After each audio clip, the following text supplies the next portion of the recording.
Quebec City rests majestically on the Cap Diamant and spreads its charms over the impressive landscape. Quebec is North America's oldest city with some stunning buildings and a really vibrant city life. But you know, we're not here for the sightseeing. The sun has set and Quebec is starting to get prepared for some serious action. Are you ready for this? It's heavy metal time. We're going gravity.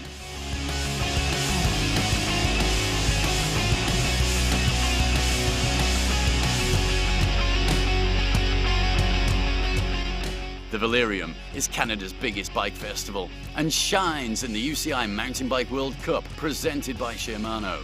And that's why the world's best riders are dashing through Canada's mountains. Right here, Mont Sainte-Anne, northeast of Quebec, is the place to be. Mont Sainte-Anne is a regular occurrence in the World Cup calendar since the very beginning, but this year we take it to a higher level. Wet rocks will give the riders a really hard time, eating dirt with a bit of mud wrestling thrown in. To survive, you need the right protection, and Melissa Boole gives us an inside view.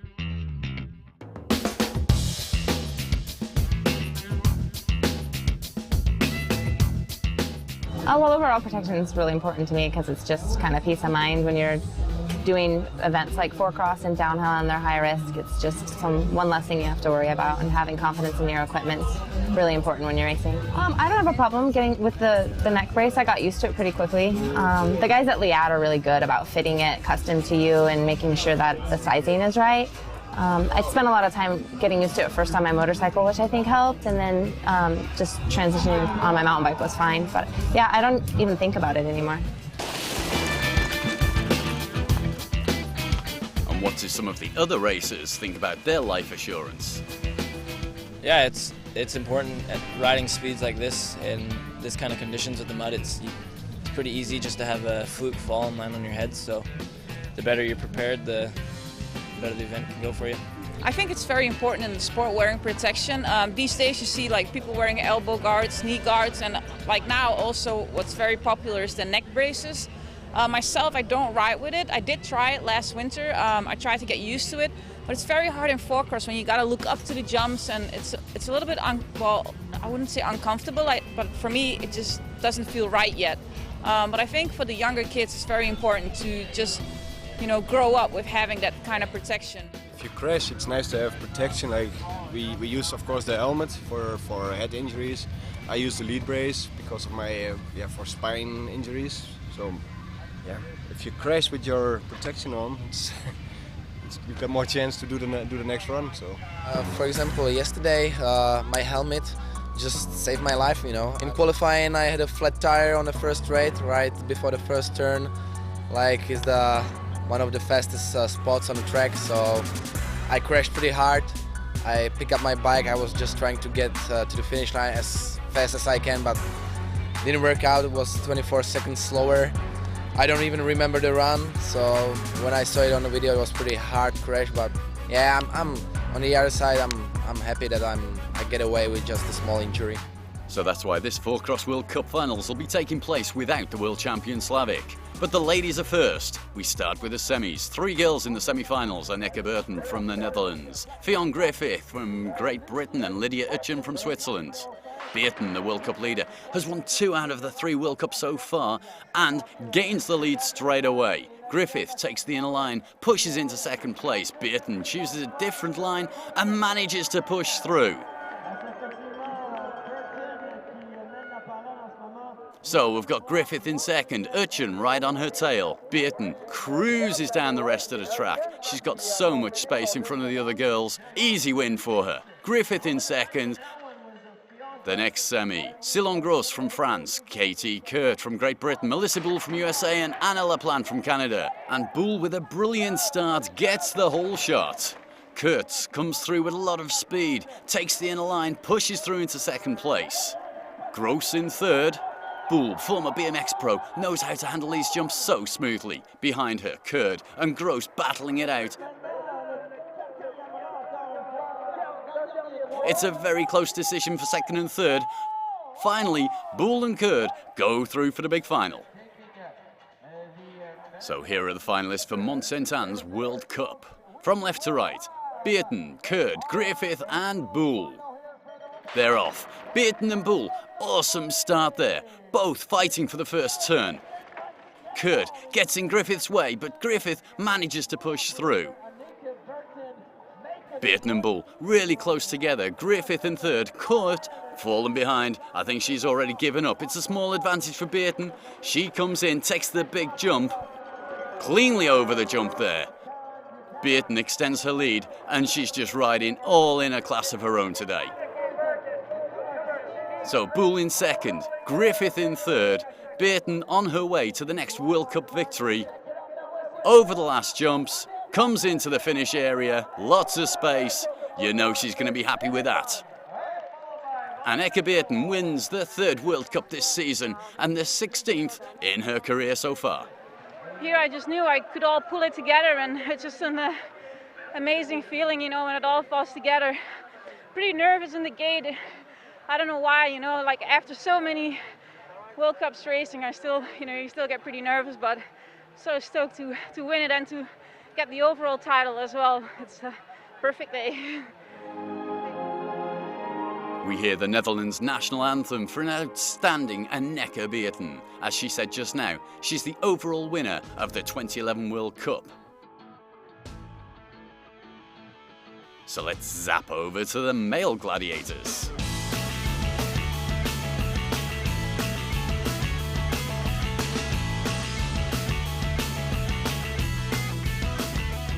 As we already heard, the world champion Thomas Slavik failed in qualifying, but in spite of that, we've got some thrilling action, nerve-splitting tension, and extreme four-cross fun. Most of the usual suspects will provide us with some more action as we rejoin in the first of the semis. Aussie Jared Graves, the overall leader, Roger Rinderknecht from Switzerland, the Czech Michael Prokrop, and the Frenchman Quentin Derbier. They all come out really quickly out of the start. Graves and Prokrop very close together there. Graves gets the pole shot. Prokrop in second. Rinderknecht slides in. Rinderknecht comes closer, tries to overtake Prokrop. Coming down into the home stretch, the last jumps. Graves way out in front, cruises over the line. Rinderknecht or Prokrop, very close decision. It's a photo. And who's took it? By a hair's breadth, Rinderknecht qualified for the big final together with Jared Graves.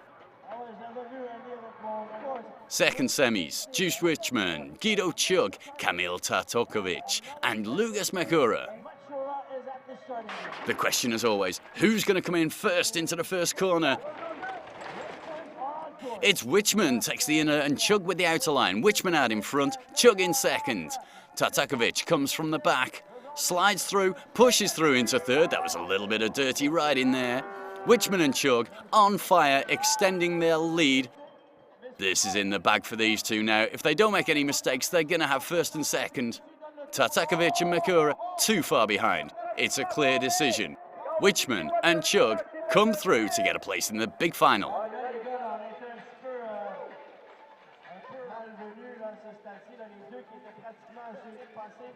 So the big final is set. Guido Chug, the best German four-crosser. 2008, he nearly took the overall title. The Swiss, Roger Rinderknecht, two times world champion runner-up.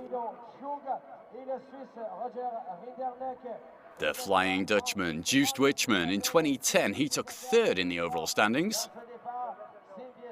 And of course, the man himself, the Aussie Jared Graves, overall winner in 2009 and 2010, and the best so far in qualifying. So this is the big final and they're underway. Who's going to get the whole shot? It's Mr. Graves getting out in front where he likes to be, setting his mark on this race. We've got Rinderknecht in second, Chug level pegging with Wichmann, fighting for third and fourth place. Jared Graves over the whoops, pumping every last bit of power out of that bike, coming in, taking the big line with the big jumps. Graves heading for his next World Cup win. It'll be his third for this season. And behind him, the battle is really hotting up. We've got Chug defending his third position, trying to close the gap to Rinderknecht. Down on the home straight, Graves brings it on home. And we've got Rinderknecht in second, Chug in third, Wichmann in fourth. Jared Graves seems to be unbeatable at the moment. It's his third World Cup victory so far this year. I actually felt pretty tired at the start of practice, but every round got a bit better. I felt stronger towards the end, so yeah, ended up being a good day. My semi and my final were two solid runs down the hill, and super pumped to get the win after last year. Jared Graves standing in the middle of the Swiss Roger Rinderknecht and the German Guido Chug. The overall standings, Graves way out in front. A win brings 125 points, so Rinderknecht might just have a theoretical chance to catch up on the last World Cup. And that's reason enough for Graves to freak out and enjoy himself, like the showman he is, playing it up to his loyal fans.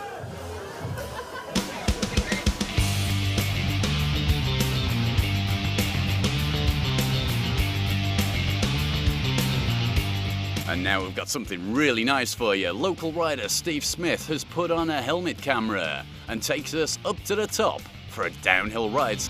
Mont Sainte-Anne here, it's a really fast course. It's just over 3 kilometers long. It starts out of the gate with a pretty cool roll down section. Then you ride a big wide open section, bringing you into the very first wood section. It's kind of technical with some rock and stuff. And then after that, there's the only single track left on the track. Everything's pretty wide, so you go into some skinny trees that can be tough. You can't be offline at all. And then after that part, you come into the opening again, and that comes into under the gondola, like the famous what everybody sees in the videos. Fast with berms and a step down, all that stuff, really fast stuff. Yeah, and then after that wide open section, it brings you into one of the wood sections, the most technical one with all the rock and where everybody's making the mistakes, getting tired kind of. Near the end of the course, you're quite tired. You gotta stay on your A game to get through there. Yeah, that brings you right to the four cross, and yeah, you're almost home free around there. You got a couple technical bits and some jumps on the finish line. So it's very technical, very fast, but the girls won't be put off by these facts. Here we go, Fionn Griffith on the course, comes out of the start gate really fast. Trying to set a good time at the early fields.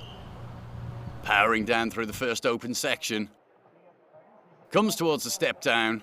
Oh, loses balance, goes over the top of the handlebars. Crashes out badly. Hopefully without too many serious injuries, but she's back up on her feet. And that's why the girls are wearing this protection.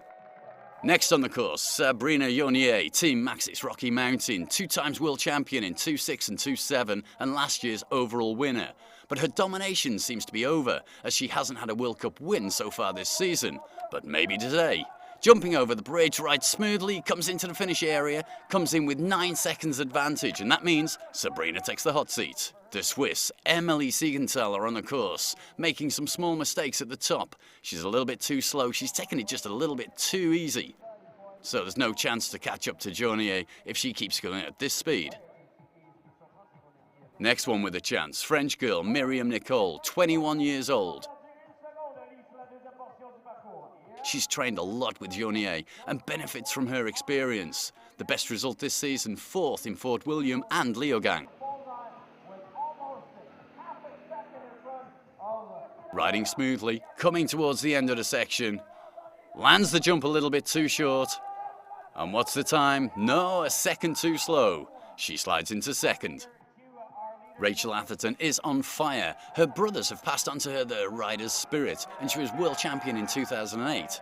In 2009, she had a car crash and had to take a pause for 14 months, but now she's back. Journier can sense what's happening. Atherton coming in over the last of the jumps. cleanly over the last jump, pedalling over the line, and the time on the screen is green. Best time so far.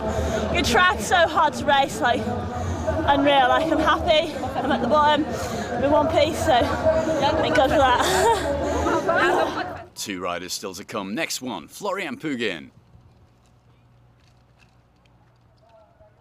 The split shows that she's 1.3 seconds ahead. In Leogang just 2 weeks ago, she crowned her career with her first World Cup victory, riding for Scott's 11, so she knows how to win. Coming in through the woods very smooth, over the rocks nice and clean, and she's on her way to get in the hot seat. Down towards the bottom of the course, pedalling hard into the last jump, a little bit too short, but she managed it. 5 seconds faster than Rachel Atherton. The team manager, Kalori, can be happy with the performance. Just one rider left, Tracy Moseley, and her list of achievements is long. She's wearing the leader jersey with the rainbow colours, so there's not a lot to add. Coming down through the rocky section, riding smooth, letting it run. Safely off the bridge. Tracy's pedalling where she can, trying to get the last little bit of power out of that bike over the last jump. Can she do it? And there it is. Tracy Moseley has won by nearly 2 seconds. This was a big goal of mine. This track's always been my favourites. First race I ever did here back in '97 was here at Mont Sainte-Anne, first World Cup, so it's a pretty special place for me to race. And yeah, made some little mistakes at the bottom just through fatigue, but otherwise pretty happy with how I rode. That's Moseley's 3rd victory so far this season. Pugin takes 2nd, Atherton 3rd. Once more, the British and French ladies dominating the downhill. Same picture on the overall standings, with the Brits and the French filling the board. But in the men's downhill, there are 3 very fast young guns from Australia who attract our attention.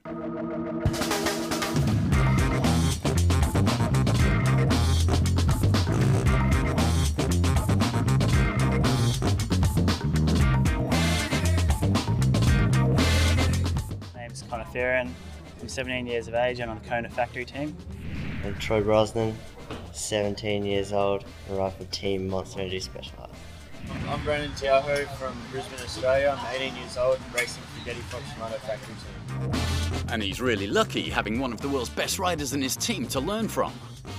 I think he's another kid that's come from motocross and he's just really committed on the bike, you know, just if he gets wide on a corner, instead of like getting on the brakes, he just starts leaning in harder into the turn, you know, like he's not afraid of much. He just holds it wide open everywhere. He should do well on a track like this too, so we'll see how he goes. I've known him for a few years, probably about 3 years, and he's just slowly been getting faster and faster at home, and to the point where he's been, you know, right there with Troy Brosnan and all the national rounds at home and juniors, like right on the exact same speed as Troy. Also, the super talent Troy has some older cowboys around him to learn from, like the world champion Sam Hill and Brendan Fairclough. Troy's got a pretty good style. He's obviously trains hard in the off season. He's a good peddler, and he's always seems to keep a race run together. So yeah, I guess Troy looks up to me and Sam as role models. Kind of when you first come into any team, you always look up to the faster rider and the older rider to help you out with tips. So Troy is in good hands. Last year, he grabbed his first major title. Biggest success so far would be probably last year here in Mont Sainte-Anne, getting, you know, junior world champion. And since I was little, I've always wanted to, you know, ride with Sam, and I never really thought that I'd be on the same team as him. And now I got to know him back in Australia, and I was just blown away then. And then, you know, to be on the same team as him and riding with him at a World Cup is just unbelievable, yeah. Hill won't compete here because of a shoulder injury, but Floriane feels good and is heading for his very first World Cup. Yeah, I've been watching Mont Sainte-Anne on the TV for years now. It always looks like a sick track watching it on freecast and all the races there. So it's my first World Cup race. It's a good track, I reckon, for the first one. I like it up there. It's pretty long and fast. My goal was to qualify, and I got 48th. So I reckon if I can get the same result in finals, maybe a bit better, I'll be pretty happy. Here he is out on the track, Connor Fearon, the youngster from Team Kona. Coming nicely down the hill. Sliding out through the berm, coming into the very last jump.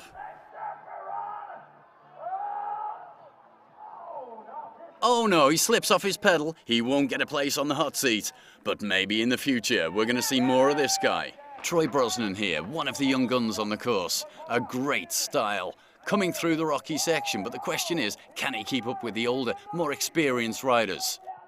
The split time shows that he's got a chance. The junior champion, coming down towards the end of the track. He's just got to keep his concentration together, pedaling where he can. Coming into the last jump, lands it cleanly, and the screen is green. He takes the hot seat.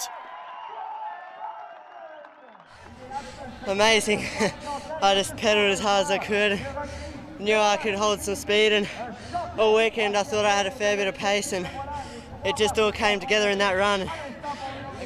Oh, just so happy, so happy. Here we go with the Kiwi Brooke McDonald out on the course. Also a young gun, 19 years old, rides for MS Evil, the junior world champion in 2009. Gets safely through the rocky section. Best time so far for McDonald, faster than Brosnan, and pushes into the hot seat by 5 seconds. G. Atherton is the next to go. He's a very experienced rider, 26 years old and world champion in 2008. But what's this? Looks like G's got technical problems. Yep, he's got a flat tyre. That's the end of his race. He won't be happy with that. Meanwhile, Danny Hart out on the course. The English young man from Giant Factory Off-Road Team, 19 years old. A high flyer, got second in Fort William this year. But he's not going to be fast enough to take it away from Brooke McDonald. Here's the Kiwi, Cameron Cole, and this guy's on fire.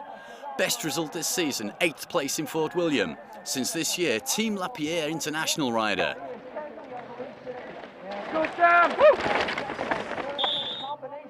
But he's not going to be fast enough. 3 seconds behind his compatriot, Brooke McDonald.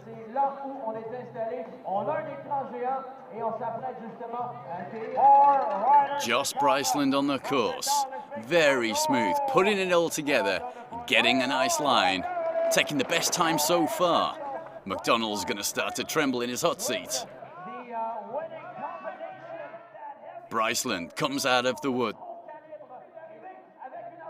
Junior world champion in 2008, coming towards the end of the course. The last jump, pumping it up, pedaling over the finish, and takes it by 0.05 of a second. Best time so far. There's 2 more riders to come. Aaron Gwin, 23 years old, from California. This guy is so hot, he's melting. He's already won 2 World Cups this season, 2 times the US champion, and comes from a motocross background. The split time shows 0.7 seconds faster than Bryceland. If Gwin can keep it all together here, he's got to have a chance of taking the hot seat. Concentration, pedaling where possible. Coming down towards the end of the course, just 1 more jump to go. Pedaling hard over the line, and there it is, the screen is green, he's taken the hot seat. There's just 1 rider left with a chance to win. He was the fastest in qualifying. The South African downhill legend, Greg Minnaar, 29 years old, born in Pietermaritzburg. With 13 World Cup wins so far in his career, world champion in 2003. He's coming down through the rocky section. Oh no, he slips off the pedal. He's crashed out, he's going to get back up on his bike, but the chance of a win has got to be gone now, even for Greg. He rides the rest of the course out, but he knows that he's got no chance.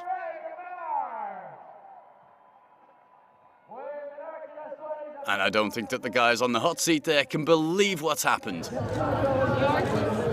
I just came close to a tree, lost balance, hooked the pedal, rode the front end, and when I thought I had it, that's when I went down. So yeah, I got up as quick as I could and tried to get down. Luckily my bike wasn't badly damaged, just had a bit of mud on the grip and painful hand and knee and other knee and hip, but I managed to get down. It's not really a good weekend, I guess. So Aaron Gwin takes the win. track. I was just so mad at myself the whole run for doing that one little mistake. But I mean, it was a pretty big mistake. But I don't know. It's good to still be able to get the win. Bummer for Greg. It sucks to see guys crash like that. But sick for Josh and Brooke and the other guys. So good weekend. But yeah, when you cross the line, your initial thought is always like, oh, I gave away a lot of time. But it worked out. Aaron Gwin enjoying his champagne shower on the top of the podium. Josh Bryceland in second and Brooke McDonald in third. Good day also for the young gun Troy Brosnan. He ended up in sixth. The overall standings: Aaron Gwin with 173 points ahead of Greg Minnaar, and G. Atherton not far behind. Everything's still up in the air in the overall. There's 3 more downhill World Cups to tackle. That's it for Mont Sainte-Anne's UCI Mountain Bike World Cup presented by Shimano. The 4-cross riders fly back home, and the downhillers, they move over to Windham, New York State for the race next week. Don't miss it.